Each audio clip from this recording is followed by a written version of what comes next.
तर मुंबई महानगरपालिकेच्या निवडणुकांच्या निकालानंतर महापालिकेच्या राजकारणामध्ये नवा पेच निर्माण झालाय। महानगरपालिकेच्या नियमांनुसार 2 किंवा त्यापेक्षा अधिक नगरसेवक निवडून आले तर त्या पक्षाला महापालिकेमध्ये पक्ष कार्यालय देण्यात येतं। मात्र यंदा अनेक पक्ष या निकषात बसतात, त्यामुळे महापालिका प्रशासन या गुंतागुंतीच्या परिस्थितीमध्ये काय निर्णय घेतं हे पाहणं महत्त्वाचं असणार आहे। याचा आढावा घेतलाय आमचे प्रतिनिधी ईशान देशमुख यांनी।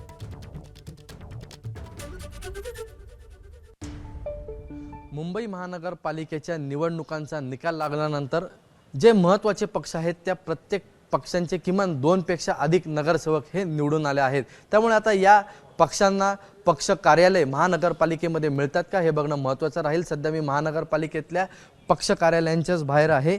सध्या महानगरपालिकेमध्ये 3 पक्ष कार्यालय आहेत, त्यामध्ये अखंड शिवसेना ज्यावेळेस होती 2017च्या काली त्याचं एक पक्ष कार्यालय, त्यानंतर भारतीय जनता पार्टीचं पक्ष कार्यालय आणि काँग्रेसचं पक्ष कार्यालय। पण त्यानंतर आता शिवसेनेमध्ये फूट पडल्यानंतर आता 2 शिवसेना झाल्या आहेत। त्याचबरोबर भारतीय जनता पार्टीचा देखील आकडा हा मोठा झाला आहे आणि त्यामुळे काँग्रेस असेल, समाजवादी पक्षाचे 2 नगरसेवक आले आहेत, त्याचबरोबर मनसे पक्ष आहे, त्यासोबत आता MIM पक्षाचे देखील मोठ्या प्रमाणावरती नगरसेवक हे निवडून आले आहेत। त्यामुळे या सर्व पक्षांना आता पक्ष कार्यालय मिळतात का हे बघणं महत्त्वाचं राहील।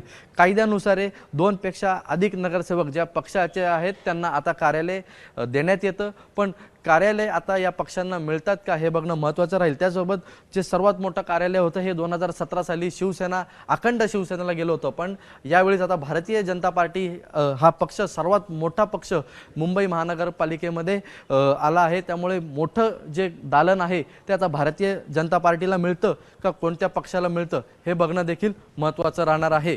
कॅमेरामन दीपेश महाजनसह ईशान देशमुख, ABP माझा, मुंबई।